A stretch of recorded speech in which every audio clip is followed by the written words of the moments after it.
So that's where we've been for 5 years, and it's worked pretty well. Yeah, yeah. Okay, All so right, so let's sit together.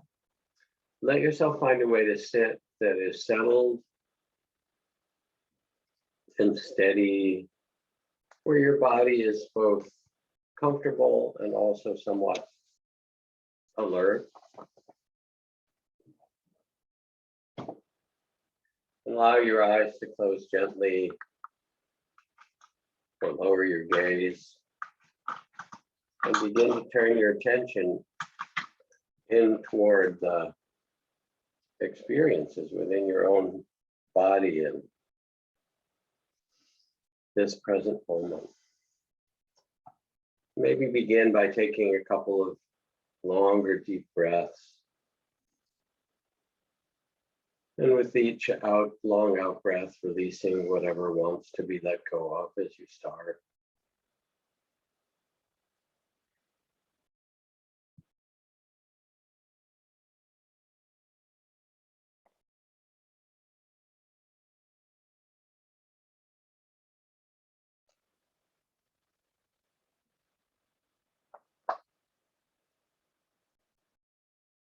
And we'll do our practice together of mindfulness, of mindful loving awareness, with the spirit of welcoming.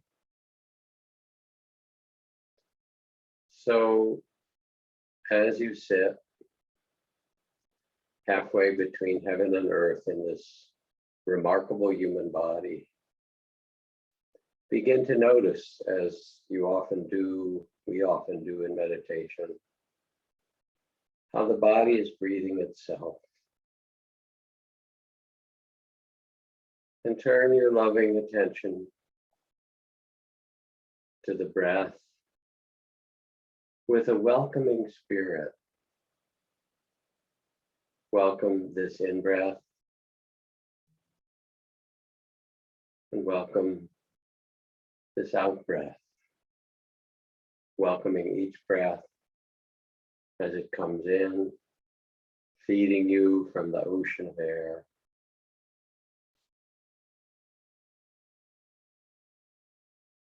And welcoming it as it goes out and make space for a new breath to come.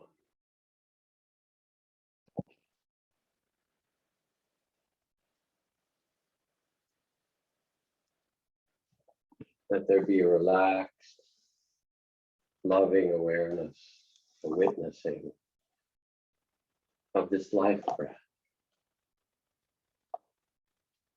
Coming, welcome,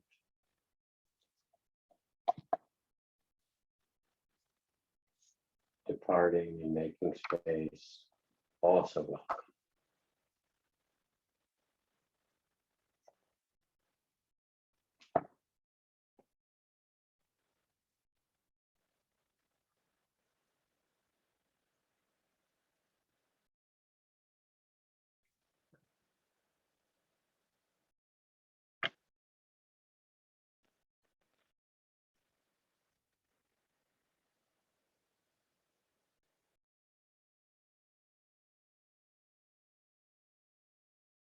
And as you feel each breath, wherever you sense it's naturally within this body and mind,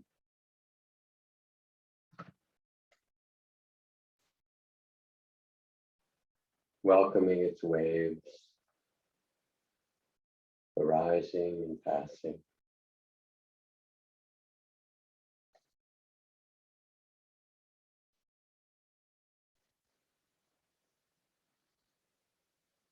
You'll also notice that there are other waves of experience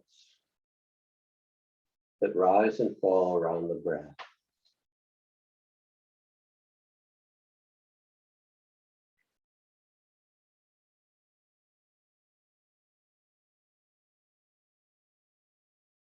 There will be moments of body sensations that you feel.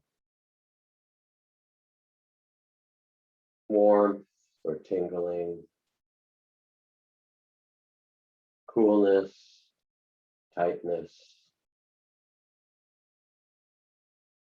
areas of pleasure or pain. When the attention is pulled from the breathing to the waves of sense and sensations, welcome them with loving awareness.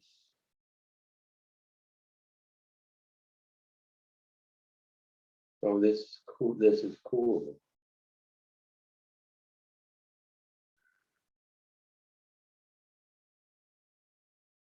This is warm. Welcome.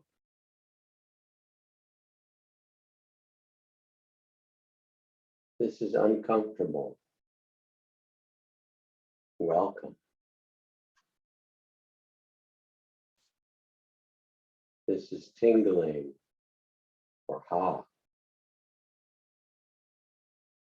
Welcome. This is opening. Welcome. This feels contracted and contracting. Welcome.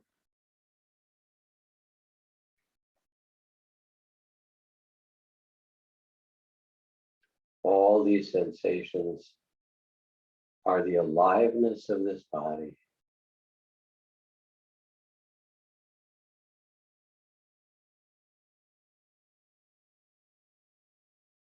With loving awareness, welcome and witness all that arises in this body, receiving it with kindness,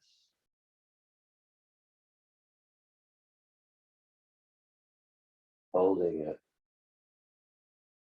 pleasures and pains that make up life.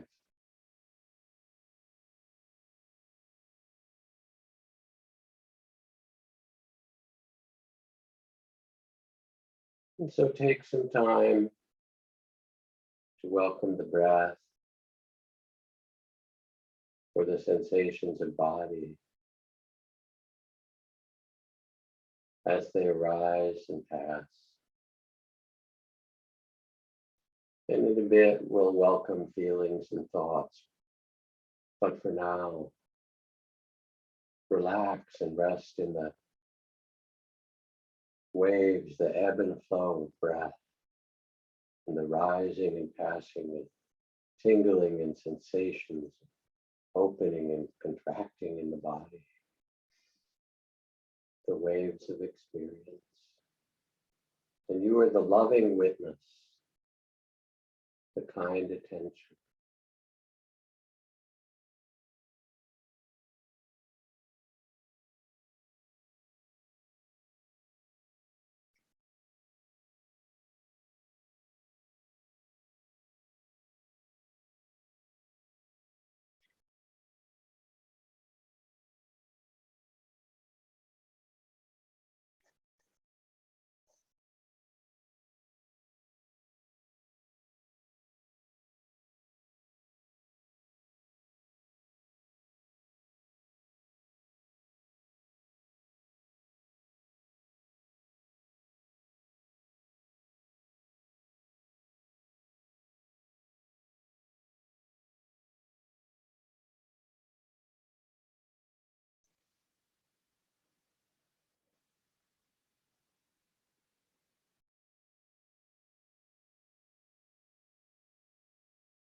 Return gently your attention when it goes to other places.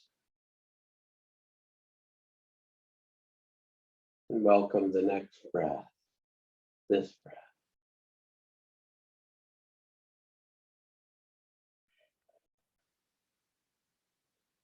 Or welcome these energies and sensations of body.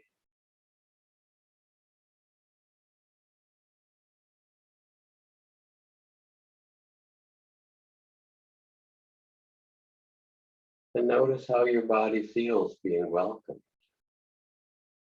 All of it. Pleasures and pains. The full aliveness. Does it like to be welcomed?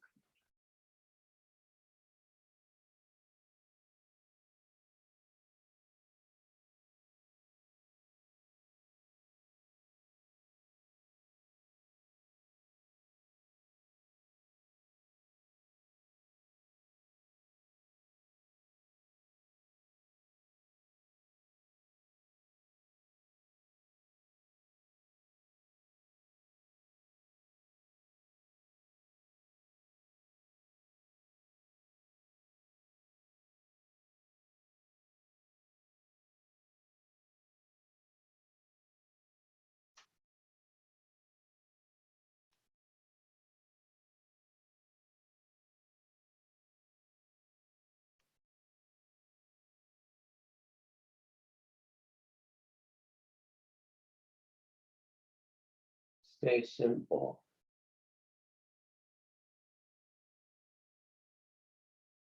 Let things quiet and settle.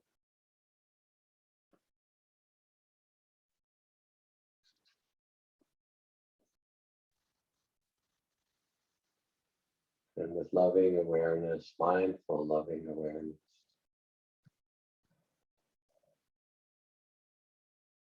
receive and welcome the waves just now of breath and body, just as they are.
And just as you notice the waves of the breath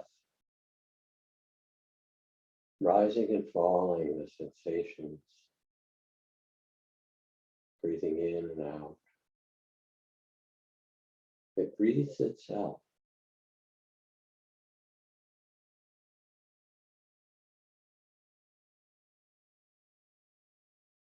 And as you welcome the breath, let the body and mind settle.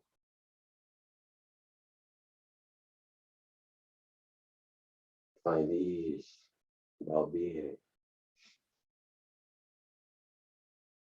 growing steadiness.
And just as the waves of the breath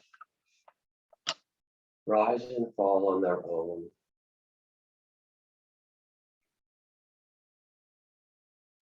just as the energies of the body tingle and vibrate, open and contract, pleasures and pains come and go.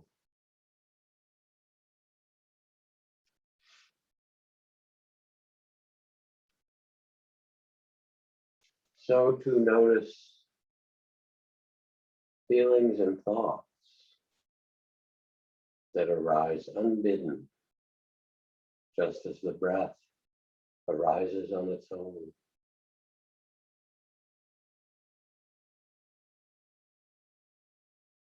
Waves and moments of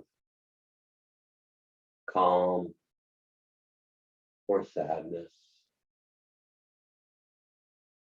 contentment, worry,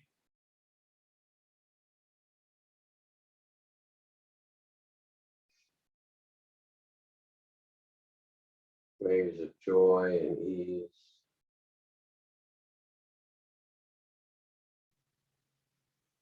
waves of frustration, anger, longing, love.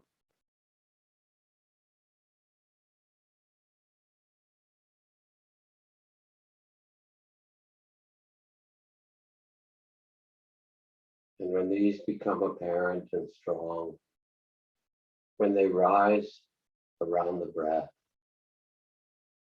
welcome them all.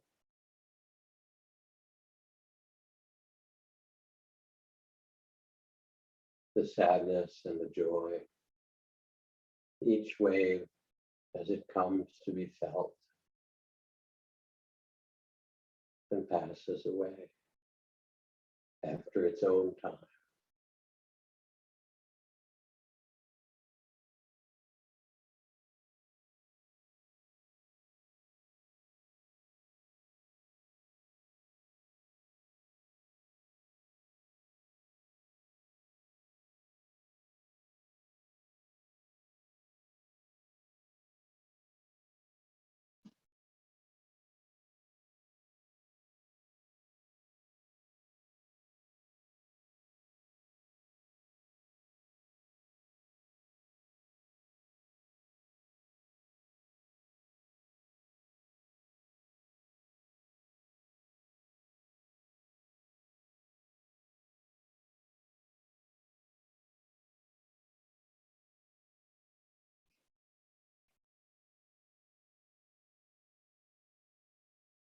You can sense what feelings have been waiting to be welcomed and received with kindness, whatever they are.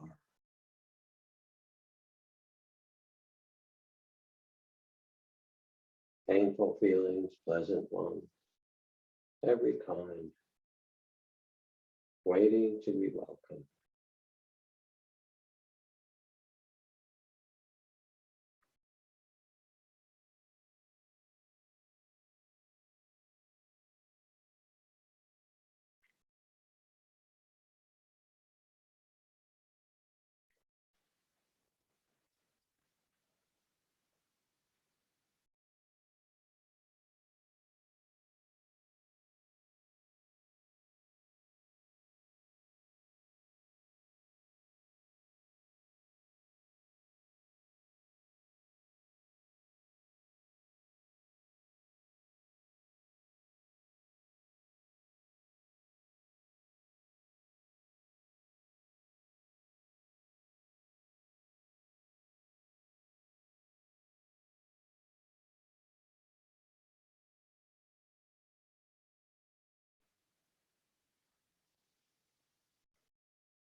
And notice too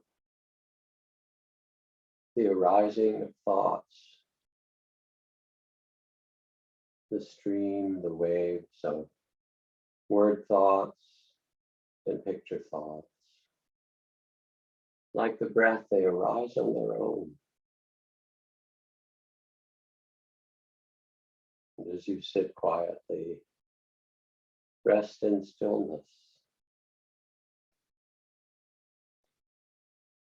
And when the attention moves from the breath,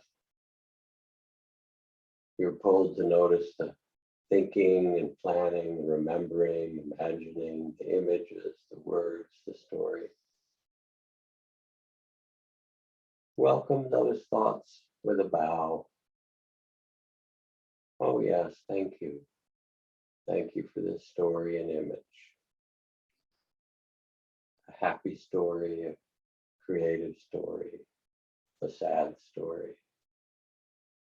You don't have to go into the story, but you can acknowledge it as if with a bow. Oh yes, thinking, stories, thank you.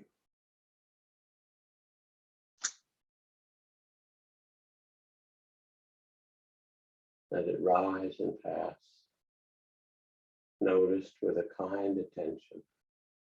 This too is part of your humanity to be welcome.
And now you are the loving witness, the mindful, loving awareness, open and spacious, allowing the breath to rise and fall like waves of the ocean, welcoming each wave of breath.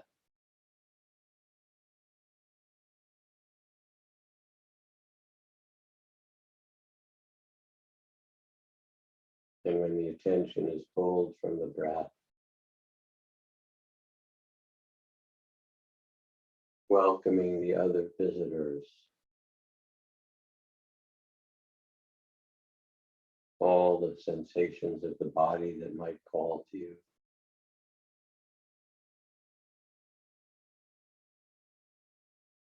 Or the feelings and emotions that rise and pass.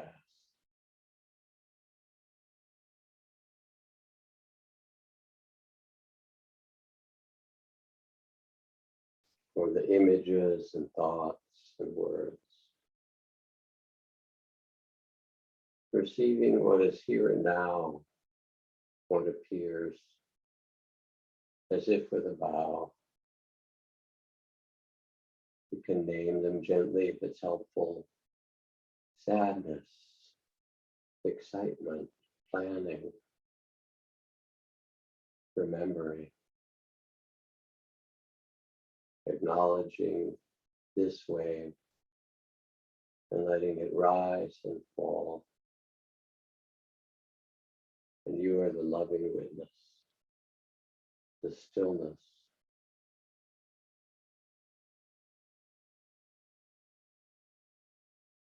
welcoming it all.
You are the loving awareness, the mindful witness to it all with a kind heart.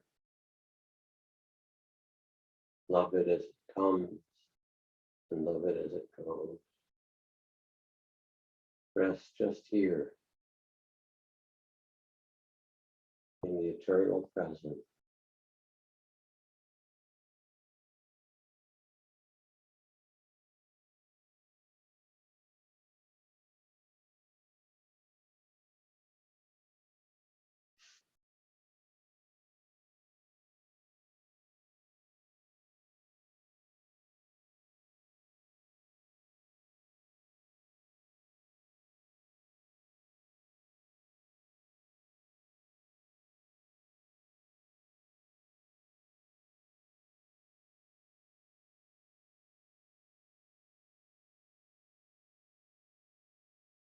This spacious, loving awareness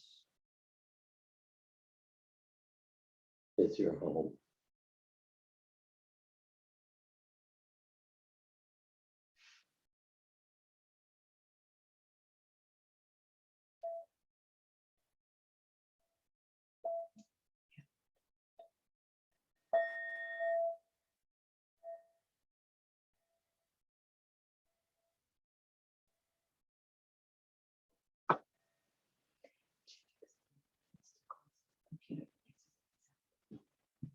Thank you, Jeff. That beautiful meditation. And thank you for opening the window. It's a little stuffy in here. So, you know, we've been before Father's Day and before Wendy and Christiana were teaching, we were studying together, just opening our senses and looking at how experience is constructed through the sense doors. And today I wanted to just have this theme, since it is our anniversary, of how to welcome some of the experiences of the mind, just as Jack was guiding us in the meditation, how to welcome some of the experiences of the mind and the heart. And I was thinking about love because it's our anniversary, and I thought, well, you know, we've done some loving kindness meditations. The one last week wasn't so popular, but we tried it. And I thought, well, I would like to talk about this aspect of love, which we call welcoming each other, welcoming parts of ourselves, welcoming experience in this space of awareness, of loving awareness. And as I was thinking about reflecting on what I wanted to share with you this morning, I remembered a story that I loved as a girl. We had a book, maybe you had a book like this. We had a book in our house of sort of children's version of Greek and Roman mythology. And it's what, you know, sort of like, okay, you have Mother Goose, these ancient Mother Goose stories when you're little. And then in elementary school, we had these Greek and Roman myths. And one that I remember loving so much is, I don't even know how to pronounce their names because I only read them, was the myth of Bacchus and Philemon. And this is a story about welcome, and I want to share it with you.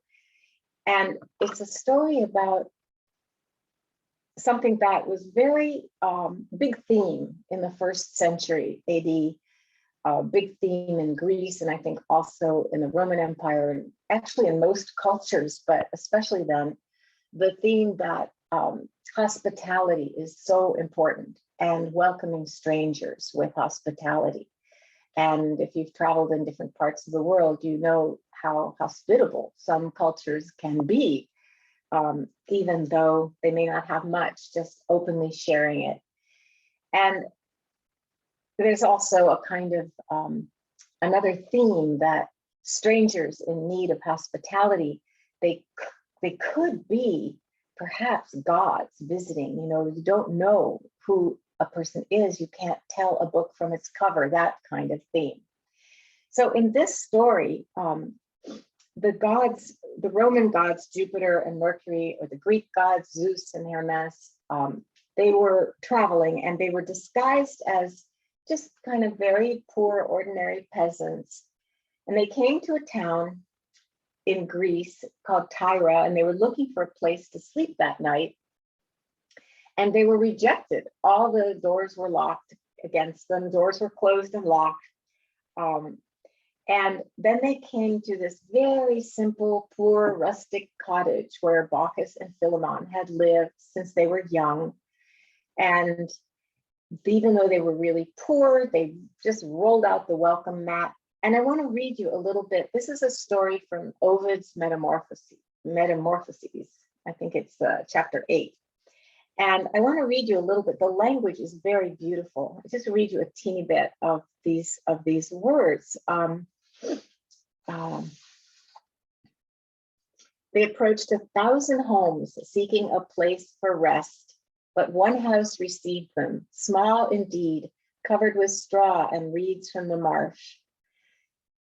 And it talks about how they grew old together in this little house. And I love this, by admitting their poverty and by bearing it with an even mind or even heart, they made light of it.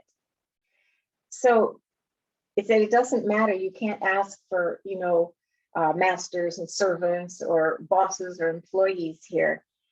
The whole house is the two. They both obey and order the same.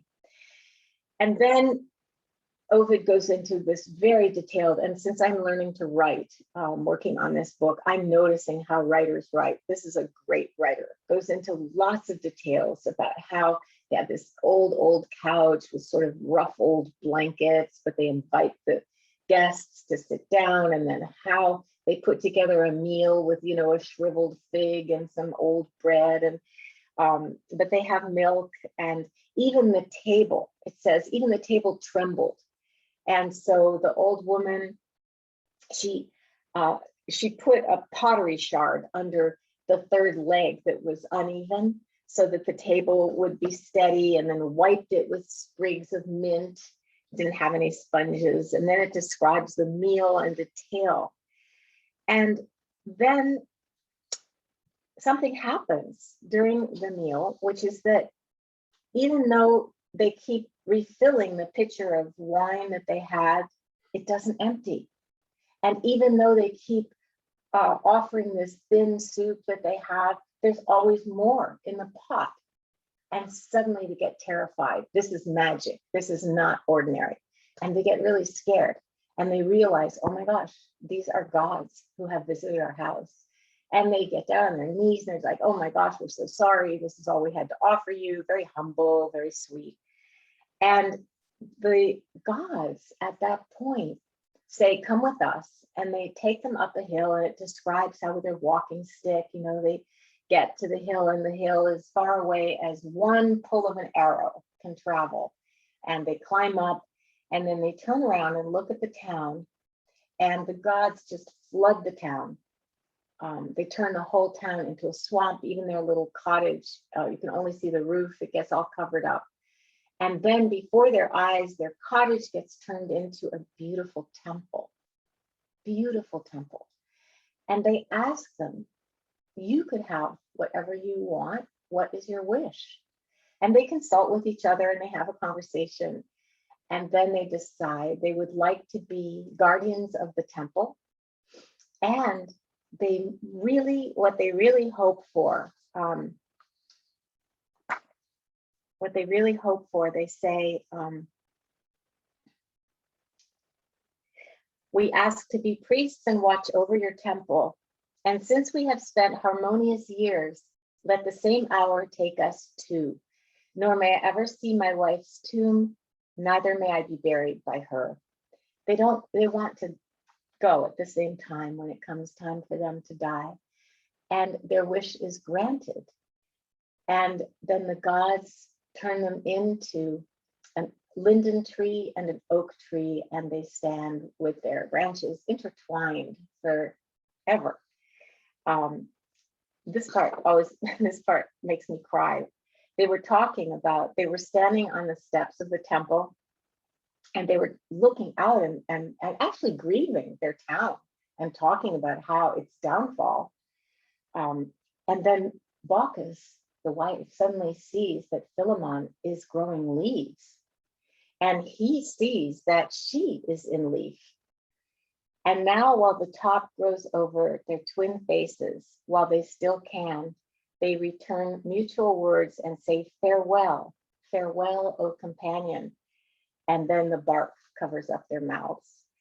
And this story is given as an example of the power of the sky is great and has no end, so that you may doubt less.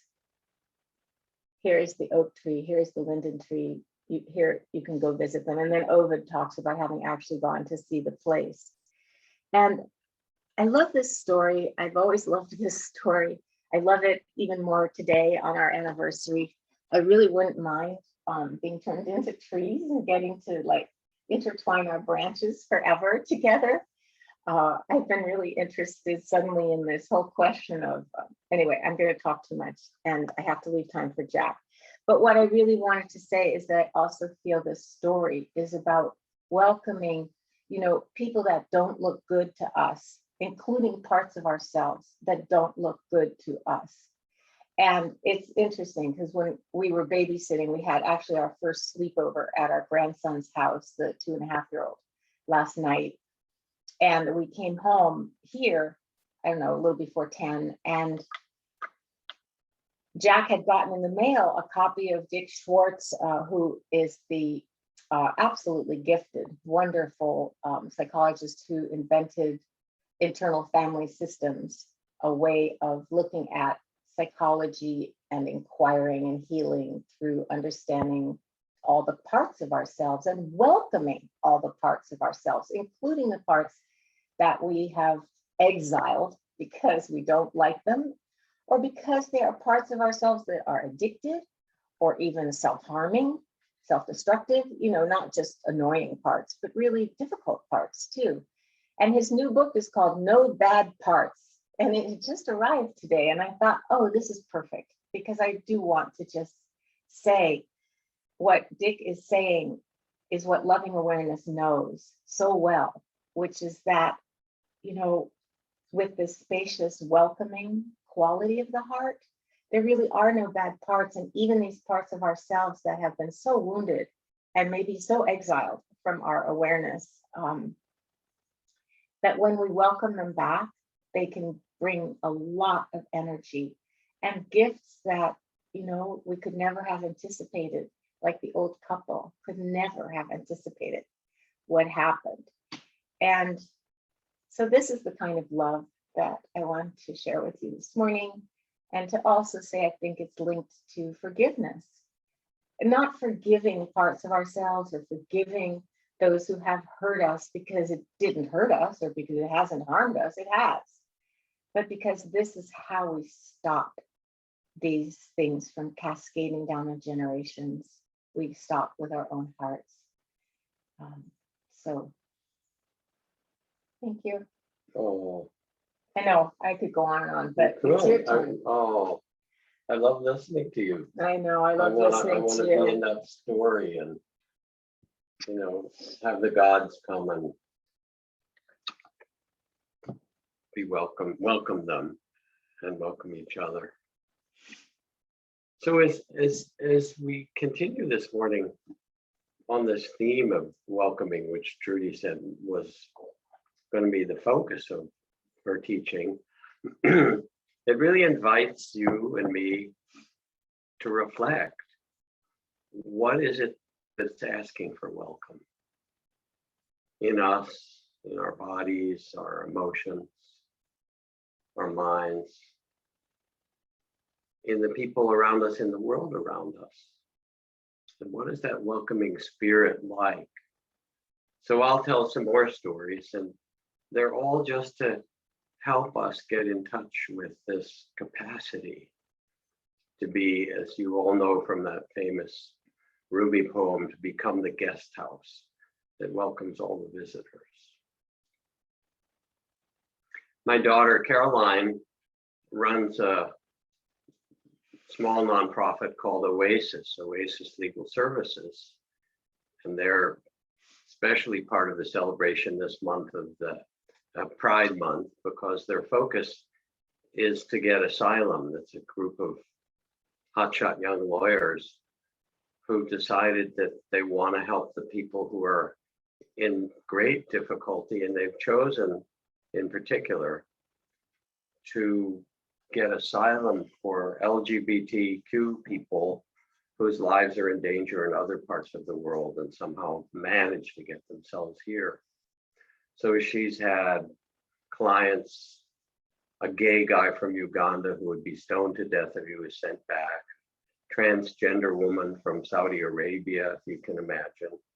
And they become a place of welcoming. They see themselves as that in the services they offer. And they're taking people whose lives not only have been in danger, but are still in danger for being sent back or deported, and getting them asylum. And one of the things that she tells me is that in order to do this, in order to get asylum for these people who've been cast out and living on the margins, she needs to hear their story so she can present it with them to the asylum office, the asylum officers. And she says, almost with tears in her eyes, often this is the first time someone has told their whole story. It's too painful, too much shame, the way they may have been abused or tormented or raped or all the kind of things that happen in the cultures that are so homophobic. And here they are, and it's not just the outer refuge are welcoming, but she and the others sit with them and welcome their whole story, the first time it's been told in that way, and say, yes, all this happened, and here you are welcome. And they see those who they work with these eyes of respect that they've not had before. There are these lines from Mary Oliver where she writes, and therefore I look upon everything as a brotherhood and a sisterhood. And I think of each life as a flower, as common as a field daisy and as singular, and each body a lion of courage and something precious to the earth. And you can imagine what it's like to be welcomed in that way after fleeing violence and persecution. My favorite story, just about my favorite story in all of the Buddhist teachings, is like this.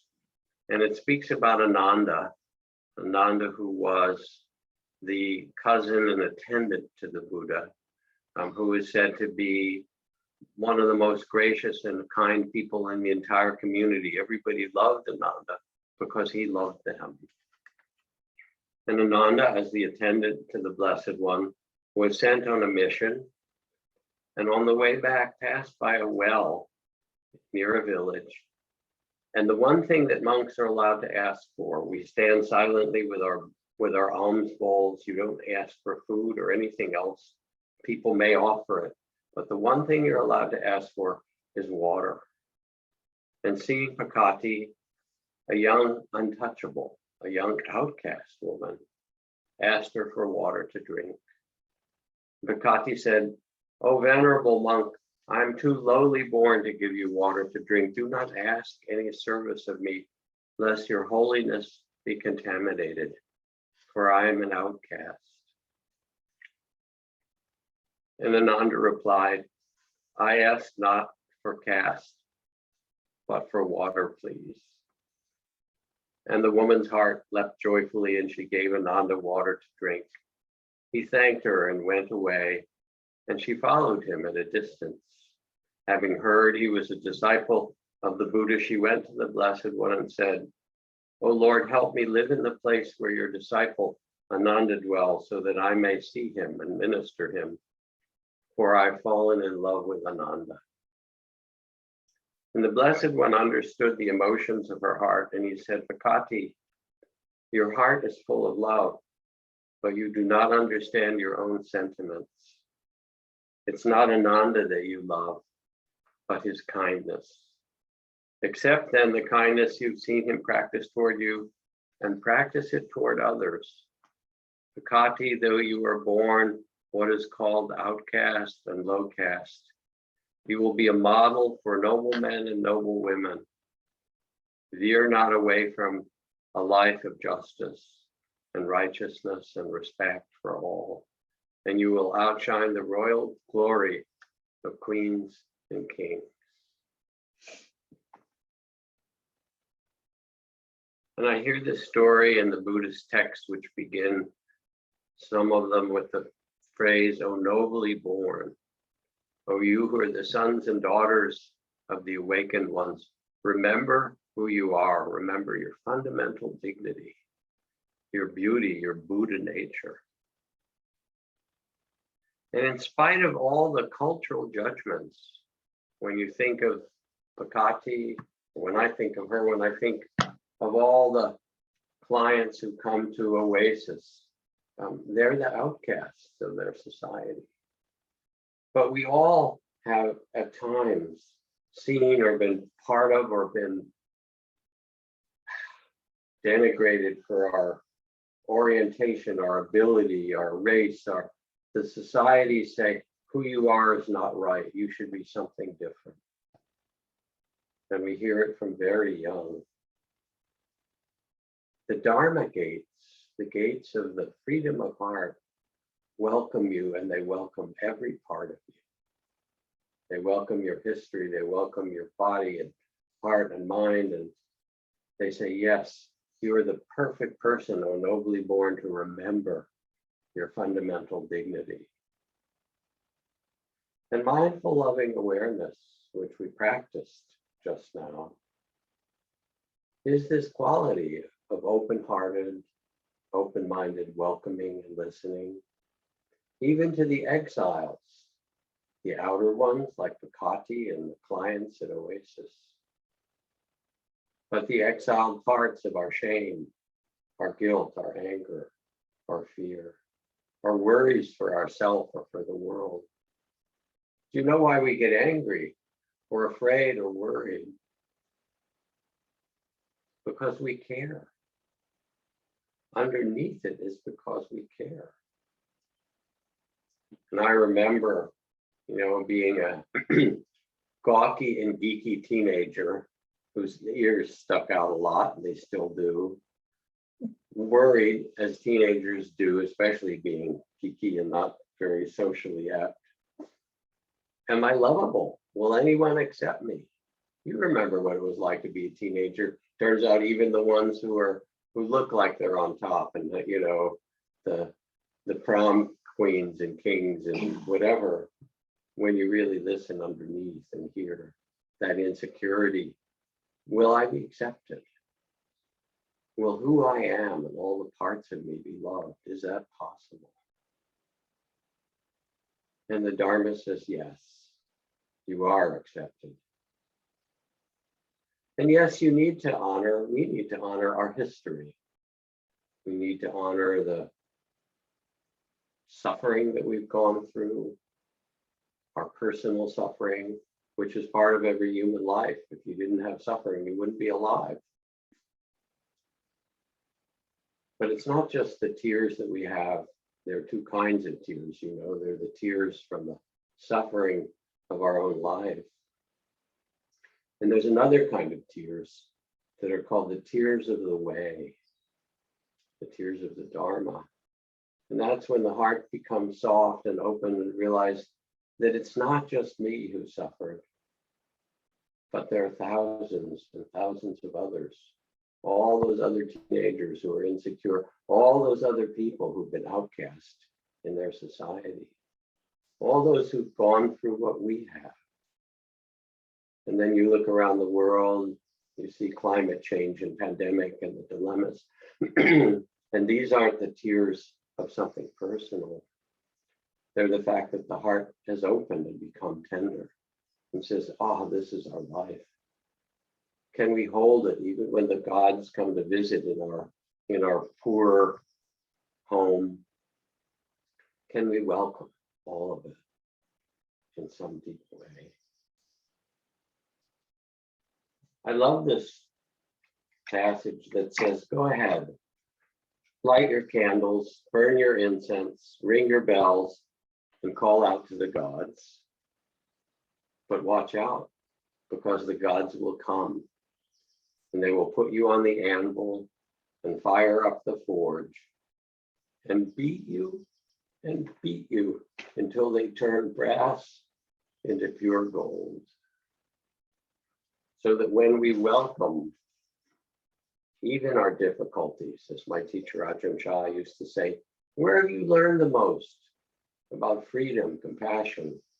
Has it been when things are easy? I can see him smiling as he says it. I go, ouch, they weren't easy. But that's the place that the heart grows wise and loving and strong. And that is because who you are is not your history. It needs to be honored, of course. Who you are is not the limitations of the culture or even the limitations of your own mind.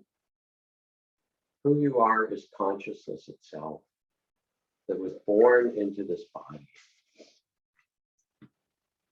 that enters this body, this incarnation that leaves when you die. You'll see. You think it just goes back to dirt? You'll be surprised.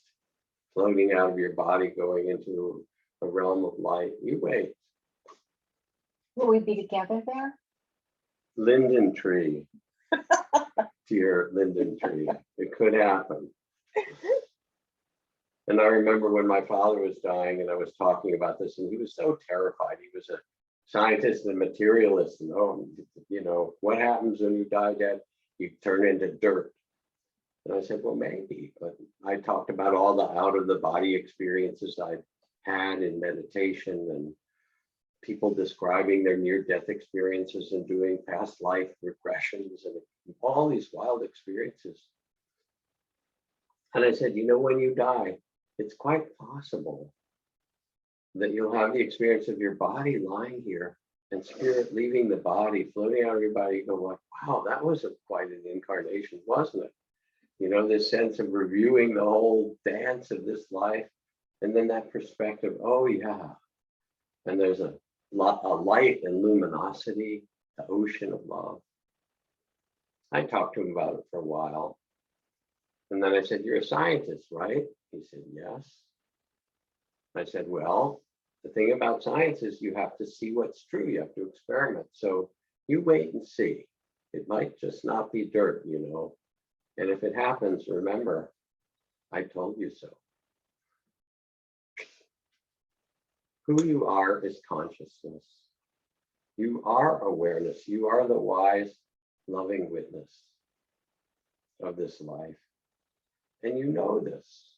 Remember this poem I read over and over? It's like one of the holy scriptures from the poet Juan Ramon Jimenez. Yo no soy yo. I am not I. I'm this one walking beside me whom I do not see, whom at times I manage to visit, and at other times I forget. The one who remains silent when I talk. The one who forgives, sweet, when I hate. The one who takes a walk when I am indoors. The one who will remain standing when I die. And we know this. We know this so well, that who we are is not this body. You're just not made of kale or Big Macs or whatever it is. It's just not who you are. And you're not your emotions, because they come and go like the weather. Yeah, it's hot today, it's cool tomorrow. Could it be your emotions? And I hope you don't think you're your thoughts. That would be really tragic, wouldn't it? We don't even want to go there. Who you are is the witness. Is consciousness itself, is loving awareness. And when we meditate, we step into or back, Trudy talks about that, backward step into the field of loving awareness that can receive and welcome and honor the mystery of this incarnation. I think about the famous poem Howl that Allen Ginsberg wrote in the 1950s. And I knew Allen moderately well because we were on the faculty of Naropa Institute, Naropa Buddhist University. He was part of the Poet Society there and the founder of that with some other poets. And it's interesting to watch him teach. I came to really love him. He didn't start with all the beat poets and all the free form. He said, we're going to learn poetry. And he had people read Homer and read Shakespearean sonnets and, read Milton and Rumi and read the great poets before you try to do anything. He said, you have to understand the soul of a poet so you find it in yourself. But when you read Howl, and it begins, I've seen the best minds of my generation, it goes on, dragging through the angry streets. At the end of the poem, there's a coda to it that's called Holy, Holy, Holy. And after all the difficulties and the suffering, there comes a kind of revelation like the most amazing starlit sky, where he says, everything is holy. The skyscrapers and the trains and the breakfast on the table and the unseen river of tears under the streets, the dirt under your fingernails, and the blooding and the budding blossoms on the apple tree. Holy, holy, holy, and he goes on and on and on. This mystery is what welcomes you. As David White, the poet, says, the great mistake is to act the drama as if you were alone. Put down the weight of your aloneness and ease into the conversation. The kettle is singing, even as it pours you a drink. The cooking pots have left their arrogant aloofness and seen the good in you at last. All the birds and creatures of the world are unutterably themselves. Everything is waiting for you. And if meditation is anything, it's that invitation of opening the heart to say, yes, the world waits, and we are the loving witness of it. All of it, birth, death, joy, sorrow. And then we see the goodness. I see the goodness in my husband's face when he sees the kids after an out-of-town trip. When my youngest son hears the fatigue in my voice and brings me a cup of water. I see it in my wife when she greets the parking attendant and the cashier with such kindness and attention and respect. When my best friend comes home and hugs his dog with so much love. In my 5-year-old daughter who says to the sun at sunset, goodbye, son, I love you. This is our world. It's a mystery, it's amazing. It's painful and beautiful, joy and sorrow. And we are the witness, the loving witness, the place of freedom, of great heart. Oh, nobly born, remember who you really are. So time for a little conversation with you about welcoming, what you've learned. Or about anything that you may have questions about in your practice. If you raise your hand with the reaction button down at the bottom of your screen to the right, then Jim will call on you. You can unmute yourself and we can talk. Put you on speaker so I can see you, so we can see you.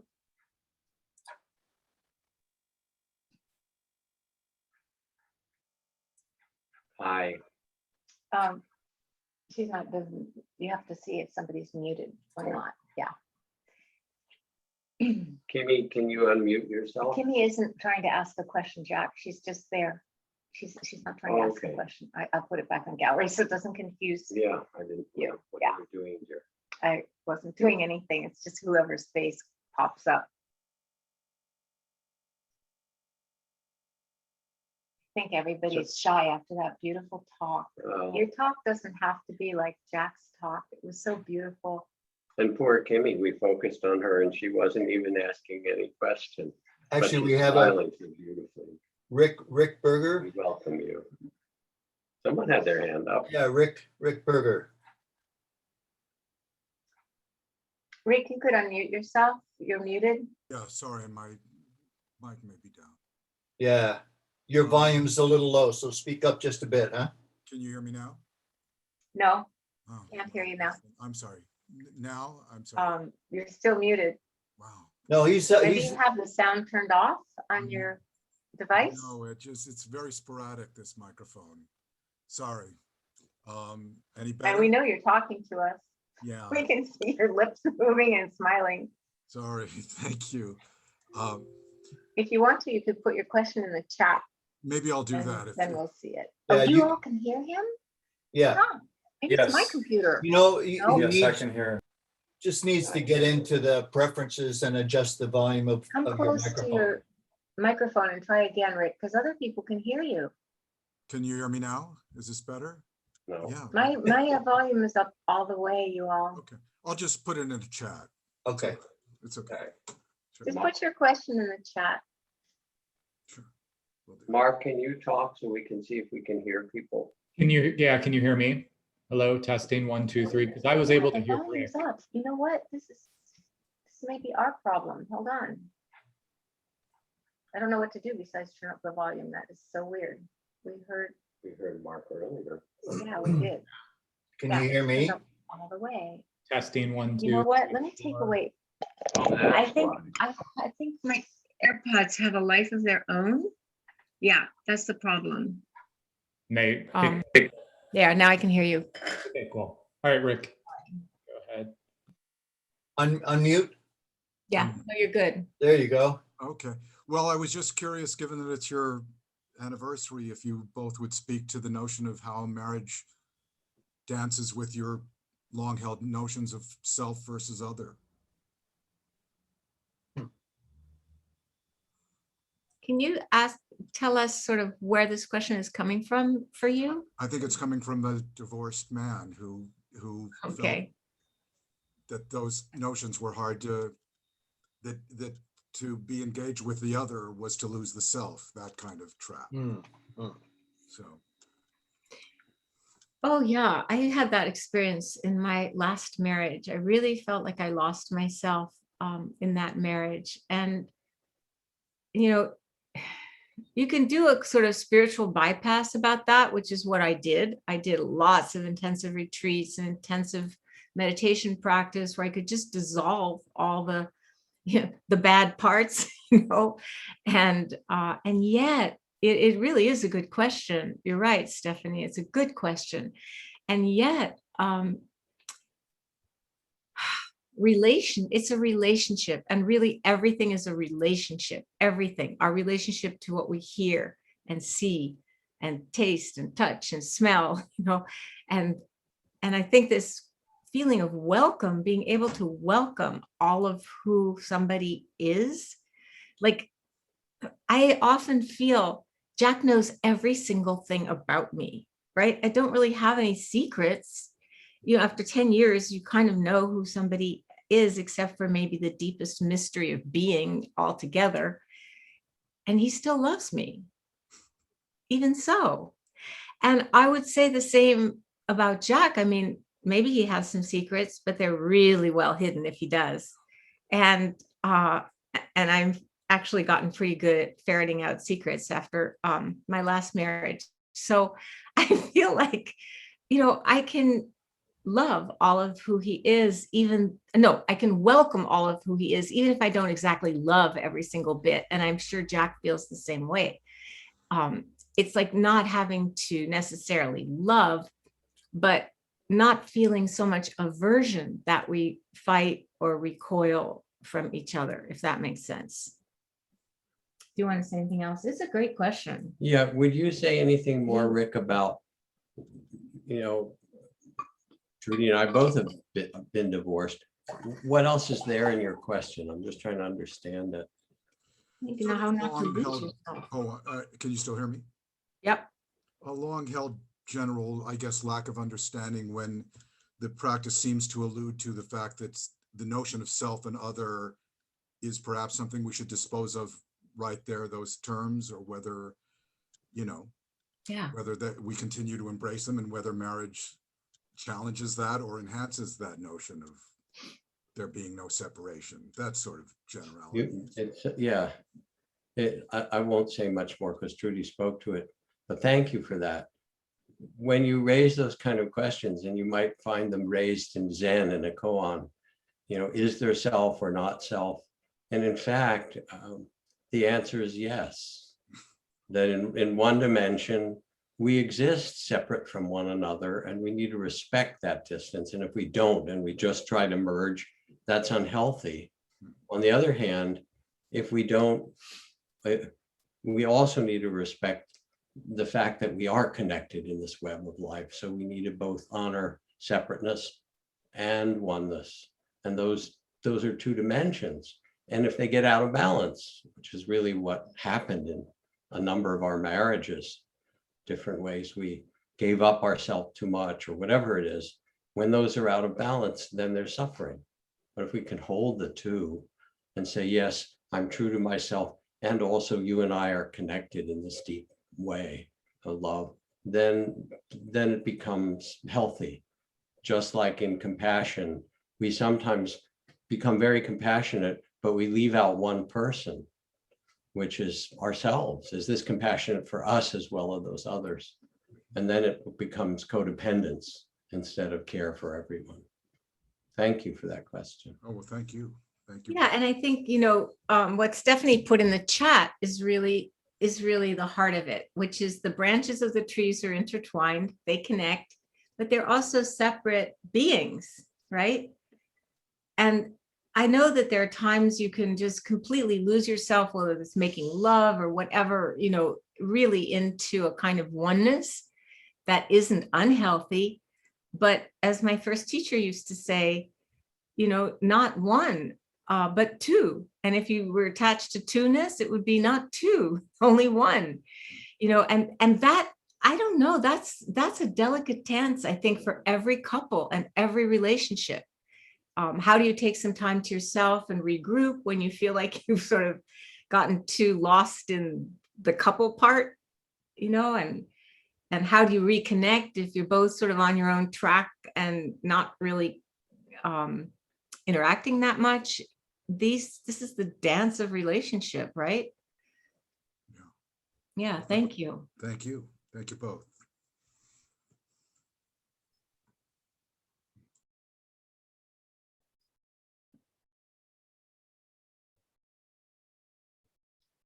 Let me see if there's questions in the chat. Fred has a question. Fred, you want to unmute yourself? Audio unmuted. Are we connected? Yes. We are. Well, good day, beautiful people. This is a first for me. I live right up the coast on Vancouver Island. My wife and I, my second wife and I'm finding it really gratifying and supporting that that there is a lot of disconnection and relationship change. I am a divorced man. My ex-wife and I have four adult children.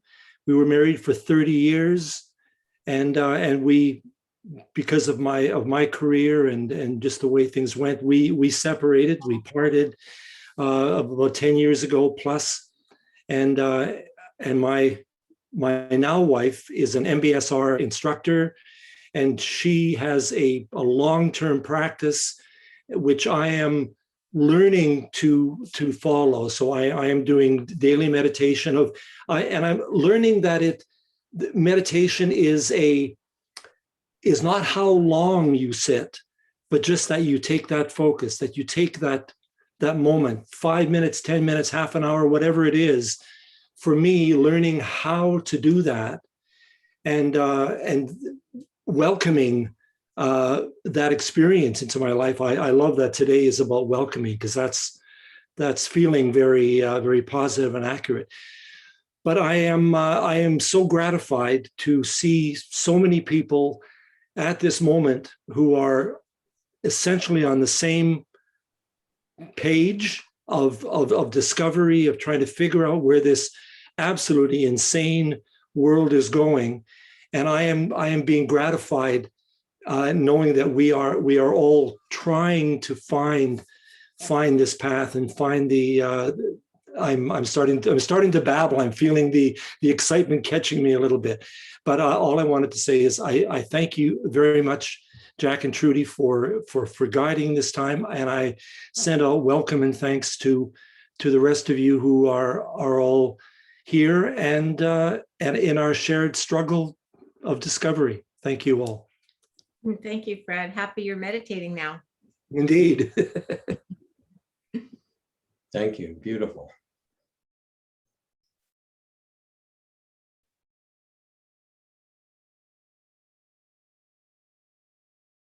Melissa, you want to unmute yourself?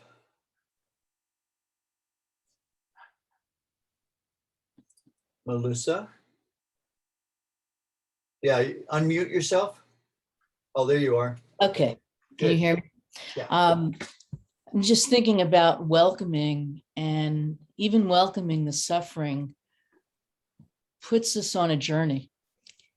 And I think that it's the journey and the lesson that actually for me, eases the suffering.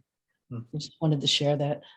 Well, do you want to say a little more about that? Because I know that your journey right now is including some tremendous challenges that I won't even call them suffering because it's your experience, but you have shared some of it with me. And I see that you had one of your surgeries. Yeah. So Yes. maybe you could unpack that a teeny bit for people, because I Oh. think you've really spent a lot of time reflecting on this, Melissa. I'm suddenly losing my eyesight. Right now it's my left eye. And it was basically could have been prevented. It was mismanagement of doctors that I was seeing.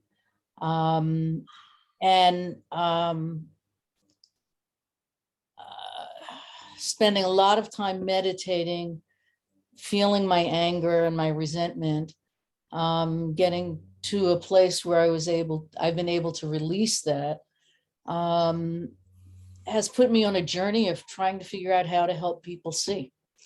And what I'm discovering is seeing things like light on buildings that I never would have particularly noticed. Wanting to take photographs of things that I might not be able to see in the future, and realizing that they're all in my head. I don't need the photograph to see.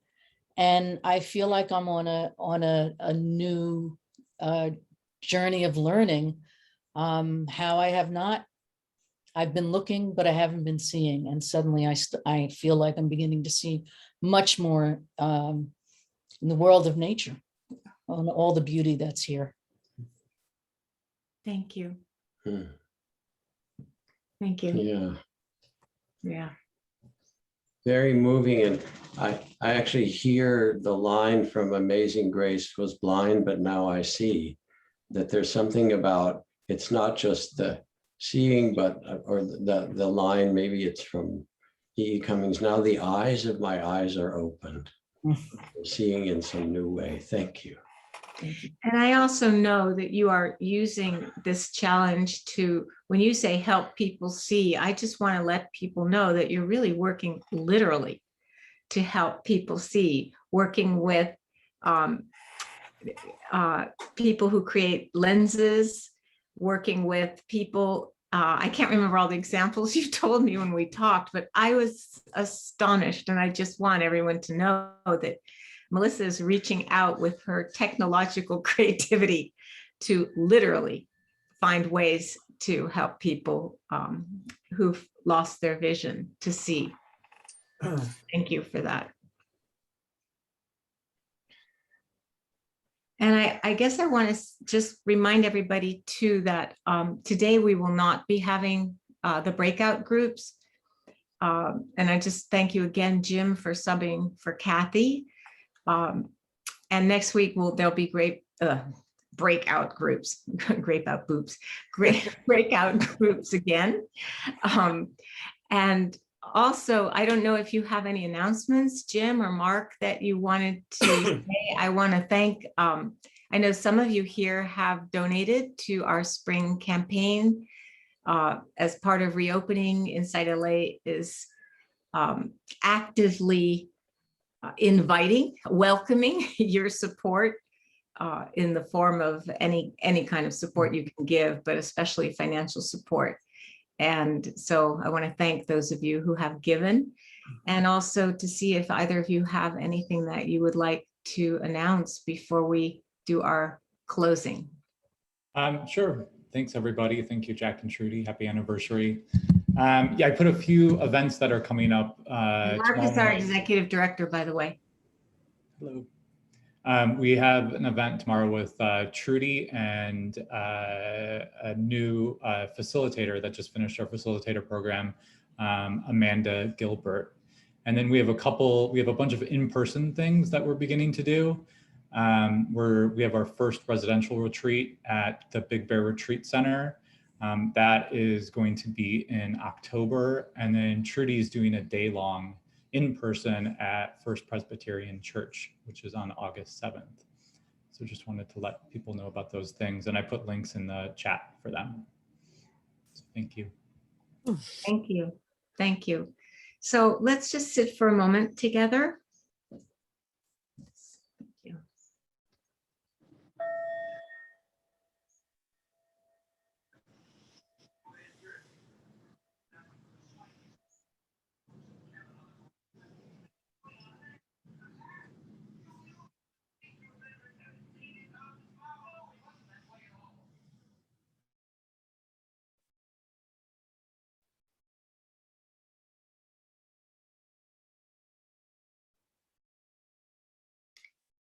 So at the end of a period of study and practice together, we just take a moment to reflect on what has been good, inspiring, beneficial in this time.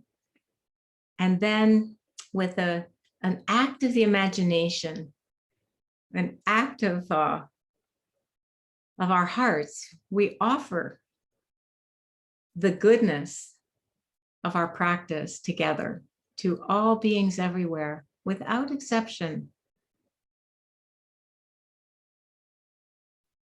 And we share the blessings, we share what's sometimes called, the merit or the goodness that comes to us from studying these teachings and practicing together and being in community.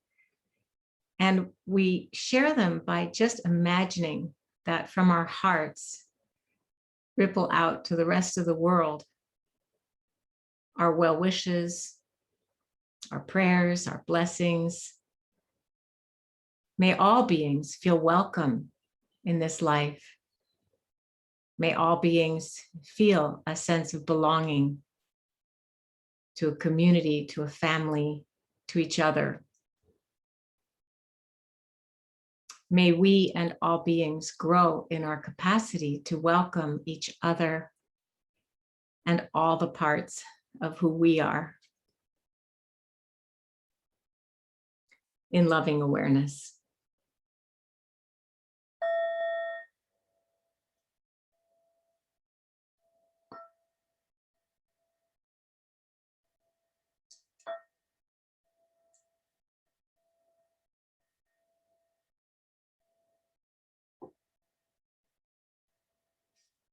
So thank you, everybody. You can unmute yourselves and say hi, goodbye. Thank you so much for your listening, for your attention, for your presence, and I look forward to seeing you next week. Thank you. Thank you. Bye. Thank you, Good Jack and week, Trudy. everybody. Bye. Happy anniversary. Oh my Thank goodness. you. Happy anniversary. Thank you. you. Happy Happy anniversary. anniversary, guys. Much Anniversary, love. Jack and Trudy.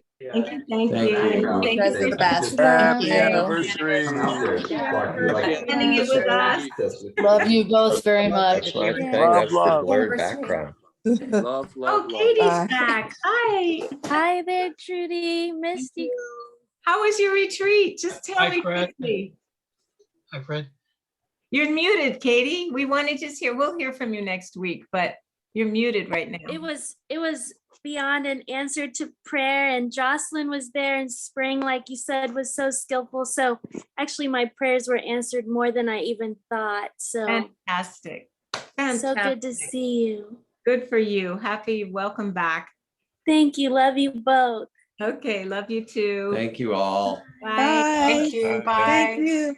Happy anniversary. Thank you. Thanks. Be well.